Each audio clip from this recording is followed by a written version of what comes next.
Major support for Carolina Business Review provided by Colonial Life, providing benefits to employees to help them protect their family, their finances, and their futures.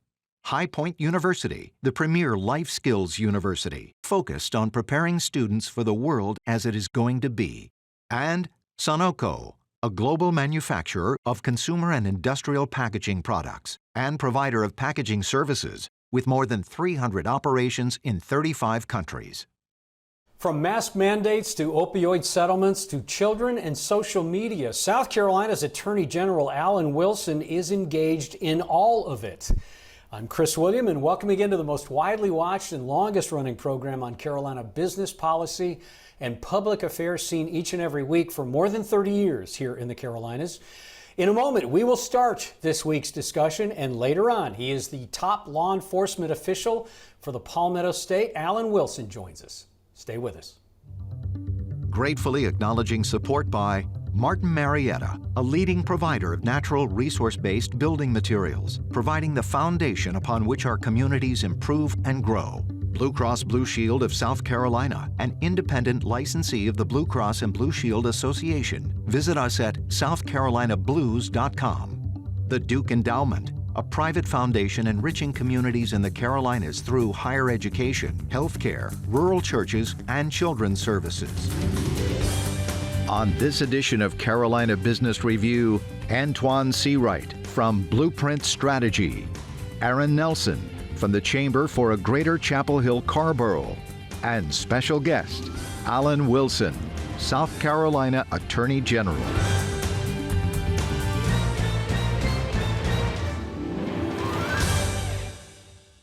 We try not to play favorites, but the folks joining us on this program are some of our favorites because they are willing to talk about just about anything. Antjuan Seawright and Aaron Nelson, gentlemen, welcome to the program. Good to see you both. And before we kind of kick this off, you know, in the Carolinas, depending on where you live, if you say Carolina, it might mean North Carolina or it might mean USC. Just want to be clear, Aaron, in deference to Chapel Hill and to North Carolina, and that rivalry that goes on between Chapel Hill and Duke, I want to make sure that we know, Antjuan, that Dawn Staley and the USC women basketball, national basketball champs are really something. It's known affectionately as the Dynasty of Dawn because she is by far. In fact, she represents the Carolinas, being that she did play for the Charlotte Sting as a world champion and in so many ways. And so Dawn Staley is the Carolinas. That's legit and well said. Antjuan, let's stay with you. And then, Aaron, we're going to bring you into this dialogue. This idea of inflation is everywhere. We're obsessed with it for good reason. But Antjuan, when we talk about inflation, are we talking about the tipping point and the changing of lifestyles now that we see these kind of dramatic increases in everyday expenses? Well, Chris, in yoga, my instructor reminds me all the time that life, much like the practice of yoga, is about making adjustments. And no doubt in my mind, I don't care if you're rich or poor, I don't care if you're from upstate North Carolina or downstate South Carolina, inflation has caused and forced all of us to make some sort of adjustments. The question remains whether those adjustments are going to be temporary or are they going to be more long-term and we adapt or move around this being the new norm. What I do know, whether you're a Democrat or whether you're Republican, whether you support this president, whether you do not support this president, inflation is an issue that impacts all of us, in particular industry. And so when the price of goods has increased for many people, including the price of gas, it has a ripple effect on the least of these. And that should be a concern for both parties, regardless of what your politics may be. So, Aaron, to quote the existential Antjuan Seawright here about the making adjustments through his yoga self, Aaron, but in all fairness, is this a tipping point? Are we going to look back and say that's when the recession began or that's when the not as good times began? Well, I'm always frustrated about how recessions work because they tell you 6 months afterwards that it happened 6 months ago and that we're running on behind. For me, it is, as we're talking to employers and some of their workers, wages went up substantially just prior to this. Folks that were making $9 an hour might be making $15 an hour for the same job. So there's this moment of having more revenue than before as our economy was coming back. It was hard to find workers. And now with prices going up, I don't know how yet that balance of are folks now back to where they were? Does their buying power not? Is it similar to what it was when they were making pre-pandemic wages? What will be this long-term effect? But many of local businesses are reporting they feel this pressure. Is it time now to raise prices? They're holding off as long as they can. But yes, I think we'll look back and say something big happened here, just as we were emerging from pandemic, our chrysalis of the pandemic, and now starting to come out. This drag of inflation, I think we'll look back on as having this period, this spring. Chris, I think it's important to remember why we're going through this phase, and I call it a phase of inflation. Job growth continues to soar, and I call it the Biden rebound, or the economic rebound, or rebounce, as some economists have called it, is still starting to happen. And so what you're starting to see is more of a push and a pull effect on our economy. What we do know is none of it is sustainable.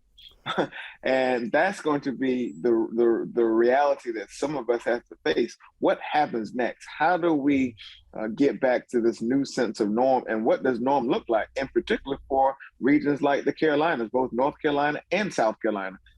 One of the things for both of you, one of the things we saw coming, and it's just been gasoline poured on a fire in a good way when it comes to pricing and asset prices, is real estate, commercial, residential. I think we all know that. That has been a bright spot. That continues to be a bright spot in the urban cores, at least. Some numbers are coming out about housing starts leveling out or even dropping in some areas. But let's go to a subset of that. And Aaron, let's start with you. Affordable housing. There's a lot of talk about affordable housing, especially given, as you both described, this increase in just the living, this increase in the cost of living. But do you get the sense that people understand affordable housing? And I had a developer say this: affordable housing is really a one-off. It's a good idea, but once you put an affordable housing initiative in place, it's good, but then it becomes a market-based housing project or house. I disagree. Like everything else. You disagree? So I would disagree with that developer. There's ways to do it. We've got a lot of practice here to make it permanently affordable. I agree. You sell someone a $115,000 house and let them resell it for $450,000, then you did not accomplish anything. But there are home trusts and land trusts and projects and ways that you can deliver affordable housing. And it's one of our key top priorities. Our goal is 1,500 permanently affordable units in the next 5 years in this sort of greater Chapel Hill market. And we're looking at all sorts, whether it's publicly owned land, down payment assistance provided by the employer, direct rent subsidy, and sort of the bag of tricks of what you have to recruit and retain employees. We've used lots of things over time, but housing and housing support has not been one of them. And we think it's time to engage there. So I think a series of strategies can be developed, can be implemented. The private sector has a role, and not just the developer side, but I think the employers can play a role in helping support their employees. And then we just got to get more housing faster.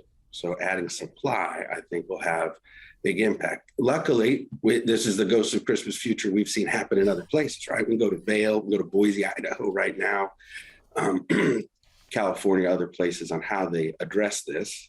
Take some lessons from them and apply that here in our communities. Antjuan? Aaron and Chris, I'll tell you this, going back to my yoga lessons, Chris, most things are temporary, including this housing boom that we're experiencing across the country. And some of my private conversations with Secretary Fudge, she comes to the same conclusion. And we oftentimes talk about housing being affordable. But Chris, what I think we miss in the conversation is making it accessible. So it has to be accessible and affordable for everyone. Now, that word affordable is subjective versus objective. If you go to Charleston, South Carolina, and you see an affordable housing development, well, that home may be a $300,000 to $400,000 home of someone who's making wages around $28,000 to $32,000 a year, and that is going to be the question: what does affordable look like, and then whether it's accessible, because it can be affordable in the eyes of some, but it may not be accessible in those who have to pay for it. And I think that is going to be the question both the private sector and government, because government will play a role in that, is going to have to answer. Go ahead. And Antjuan, we've just met, and so I don't want to disagree too much with you on our first engagement, but I think it is objective, absolutely. For us, affordability is, can somebody making 80% of median income afford to spend 30% of their pre-tax dollars on housing? That's the definition. It only has one definition. That's the definition of affordable housing. So in our community, 80% of median income for a family of four might be $55,000. So affordable housing is something that they can spend $1,300 a month on. In another place, median income might be $38,000. But then you can peg your affordability. And I think one of our challenges on affordability is that we've not been clear on a definition. So we all use a word, but we don't know what we mean. And I think if communities can agree that that is the definition, that is our goal, and let's make sure that it is accessible to everybody. And we'll have to target 60% of median income or 80% of median income, or a firefighter married to a first-year teacher. We can set our goals however we want, but then price it appropriately. Okay, Antjuan, I'm going to give you about 30 seconds, then we got to move on quickly. Any observation? Is that a fair characterization? Maybe. It's one thing to get a home, but it's another thing to be able to keep the home. And for most people who, particularly first-time home buyers, it's almost like a first-time college student. This is your first kind of engagement in that level. And so who knows what expenses may come up and what could happen that could force you, going back to the word adjustments, to make some adjustments. And those adjustments could put you outside of that home, even though it was your first home you had to purchase. Our guest joins us from a South Carolina family dynasty in politics of sort. His, of course, father, Joe Wilson, in Congress. And now we are joined again by South Carolina's top law enforcement cop, if you will, Attorney General Alan Wilson. Your Honor, welcome to the dialogue again. Thank you for joining us. Thank you for having me. I don't think I've ever been referred to as a dynasty before, but it's great to be with you. We hope we start a good thing here. Your Honor, again, welcome to the program. Let's talk about COVID for just a second. So we've had a vaccine mandate. We have the Supreme Court recently upheld President Biden's COVID-19 vaccine requirement. We've had you and your office join a complaint against the CDC around a mask mandate on transportation. Let me ask you this way, sir, and not to couch it in politics, but let me ask you, hasn't there been a final word on everything around COVID and how we're going to assimilate and live with it by at-large community and the individual? Don't we already have this behind us to some degree? First off, there hasn't been a final word on the law yet. Actually, as you recall, the Supreme Court upheld the injunction against the OSHA mandate. That was the mandate forcing 85 million Americans. The Supreme Court did rule on the healthcare worker mandate, only on one provision of it. It's actually still being litigated this summer. So there are still some claims under the CMS mandate or the healthcare worker mandate that are still being litigated. The Head Start mandate has been enjoined, as well as the federal contractor mandate, and that is currently at the Court of Appeals. So there's still questions of law for the courts to address, for states and private sector folks to engage in. As it relates to people, I think the American public, by and large, has kind of turned a page on COVID. I believe, it is my personal belief, that it's an individual decision. If you have an underlying condition, a comorbidity, and you want to continue to wear a mask, you should be free to do so. I would encourage people to do so if that is in fact the case with the individual, but it's about individual liberty. It's also about the federal government can't enlarge federal laws and federal regulations beyond what they were created to do. And that was my beef. My beef was federal government wasn't supposed to stretch OSHA or stretch CMS or CDC regulations to incorporate industry-wide mandates when it was originally developed just to deal with quarantining procedures. So you got to follow the rule of law. With that being said, President Biden the other day on the tarmac, I believe, said it's up to the individual. I actually agree with him on that one point, that it is up to the individual. And I think by and large, the American public has turned a page. One last point on that. The administration is appealing the decision that the court did in Florida, but they're not seeking a stay. to the injunction, meaning they're not trying to start it right back up. To me, that kind of signals that I think they're going to do the obligatory challenge to what the court has said, but I think they're ready to turn to page 2. At least I hope that they are. Yeah. Antjuan. Well, first of all, John, thank you for your service and thank you for being a longtime personal friend. Yes. I'll ask you this: when it comes to the issues you think we face in the Carolinas, you and of course the North Carolina AG have different parties, but similar strategies. I think you both want the Carolinas to succeed. What do you think is the biggest issue facing the Carolinas from the seat that you sit in? Well, Antjuan, thank you, and I will second what you said. You are a close personal friend, and it's always great to see you, sir. Josh Stein and I, like you and I, are in different political parties, but we have worked together on a number of issues, consumer protection issues, namely the recent opioid settlement. He and I have worked very closely as someone I have a lot of respect for. The opioid epidemic is something that I have been very significantly concerned about for both of our states, North and South Carolina. I think human trafficking is a major issue in the Carolinas as well as the region in this country. When you look at human trafficking, it is a worldwide epidemic. It is a $150 billion a year industry. The United States is the #1 destination, and Charlotte and Atlanta, if you look at the I-85 corridor, they're 2 of the top 20 human trafficking hubs in the country. So that is feeding both of our states in that illicit trade activity or that criminal activity. So I think those are 2 areas that we could all work together on, and we are working together on. I think public safety, making sure that local police are adequately funded, is something we can all work together on, so that we can make sure that they fairly and equitably protect all communities in the best way possible. Nelson, Aaron, please. Sure. With respect to mask mandate, I appreciate your position on that.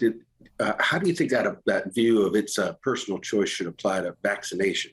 Prior to COVID, it was all settled law that we were going to get our kids vaccinated before they went to public school, but we've put a whole bunch of politics into medical things recently. And do you think that in a post-COVID world, there'll be a lot of, hey, vaccinating is up to you as a personal decision? Or do you think the state or the federal government ought to require certain levels of vaccine?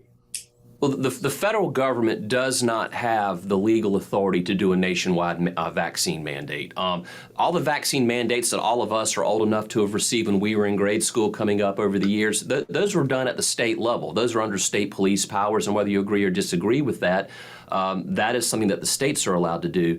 Like as I said earlier in the segment, my issue with the national or with the OSHA and the other vaccine mandates the administration was doing wasn't whether or not dealing with the mandates to get vaccines was good or bad policy as it related to the individual. It was the government was doing it the wrong way. That is a decision for the state government to do, not for the federal government. At the end of the day, I do believe it is an individual decision when it comes to something like this.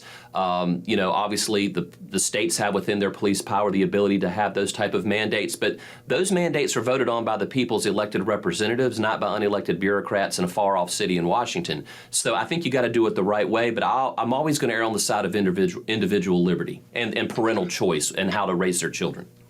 And speaking of children, Mr. Attorney General, let's talk about kids and TikTok. Global phenom social site, no doubt, is being, you are part of a class of AGs investigating TikTok. From this point of view, and excuse me if I don't get this completely right, but children's mental health. So help us understand why personally this is important to you, but why professionally, as the top cop in South Carolina, you would want to chase this down. Well, first off, I mean, if you look at TikTok, it's a Chinese-owned company, but set that aside. When you look at how TikTok is creating an addicted class of young people, they're targeting young people.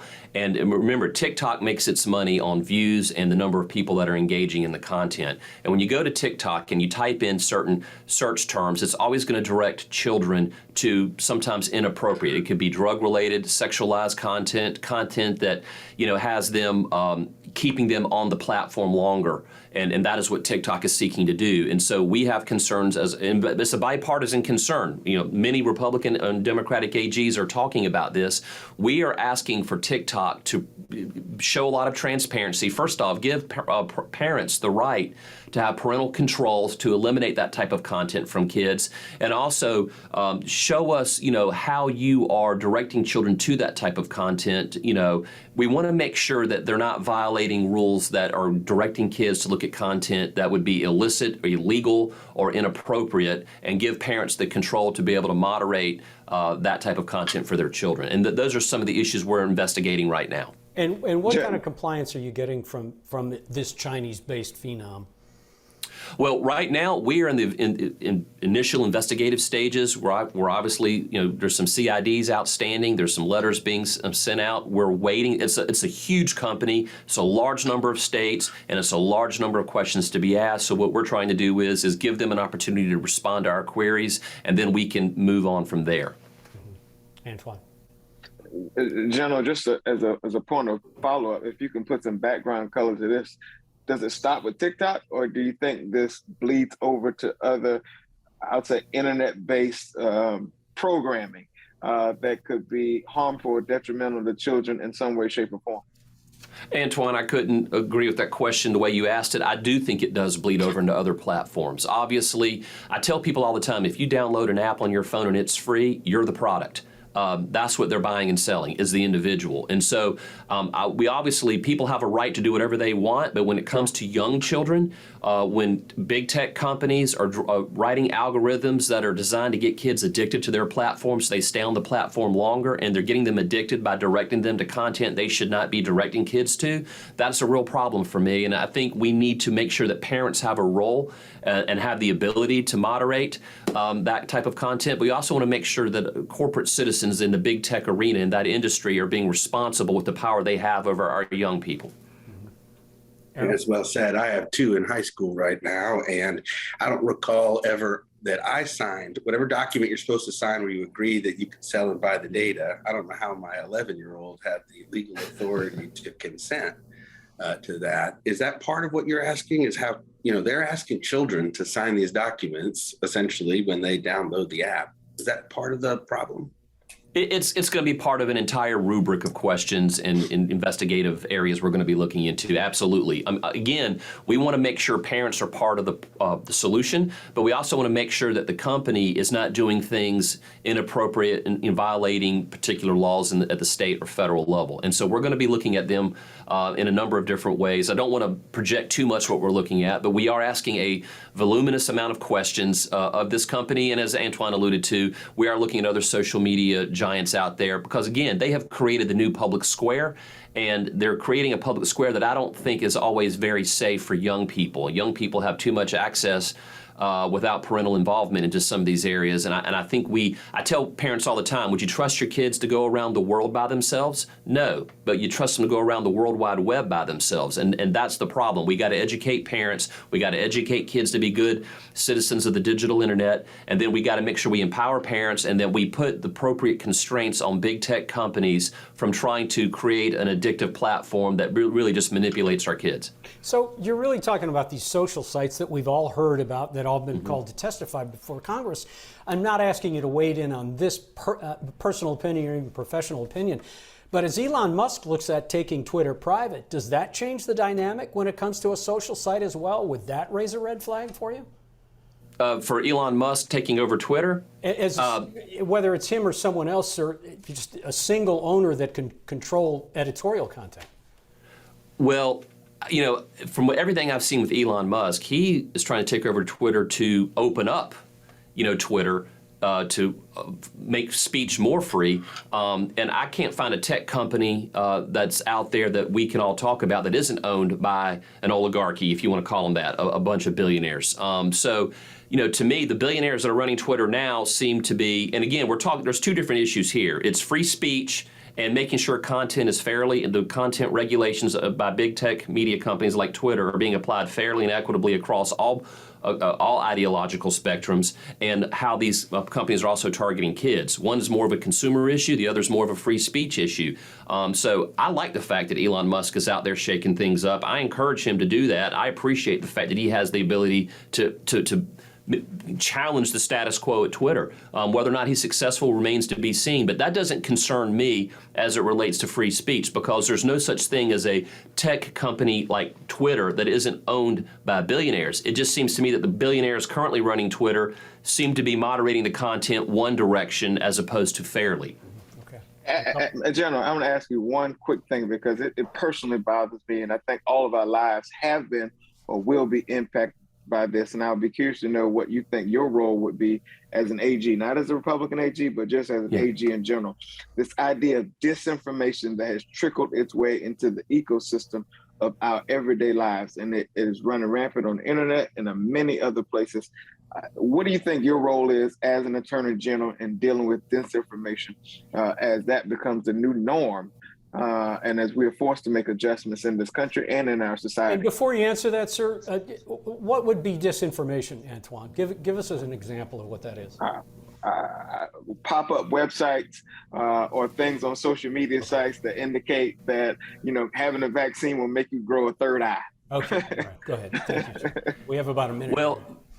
Well, first off, I don't like it when, Antjuan, I appreciate your question. When it comes to disinformation, I want free speech to be wider and broader and more robust. I don't want restrictions on it. I think the free market can sort it out. We've been dealing with disinformation, as people say it, with the media for 75 years already, but now all of a sudden we're starting to crack down on it. You look at how the social media companies have erred on the side of curtailing disinformation. It usually is only done in one direction, not the other. And I want more liberal views. I want more conservative views. And if those views are wrong or incorrect, there are other laws that make them illegal. There's libel, there's slander, there's consumer protection. There's all kinds of laws out there that make that type of disinformation illegal. Otherwise, let the public consume what they consume and believe what they believe, and the free market will sort it out. Mr. Wilson, I wish we had more time. Thank you for joining us around this table, given your very tight schedule. We appreciate your leadership. Best of luck going forward, of course. Thank you, guys. Good to see all of you. Okay, Antjuan, good to see you. Aaron, good to see you. Thank you all for joining us. Until next week, I'm Chris William. Hope your weekend is good. Happy weekend. Be careful. Good night. Major funding for Carolina Business Review provided by High Point University, Martin Marietta, Colonial Life, the Duke Endowment, Sunoco, Blue Cross Blue Shield of South Carolina, and by viewers like you. Thank you.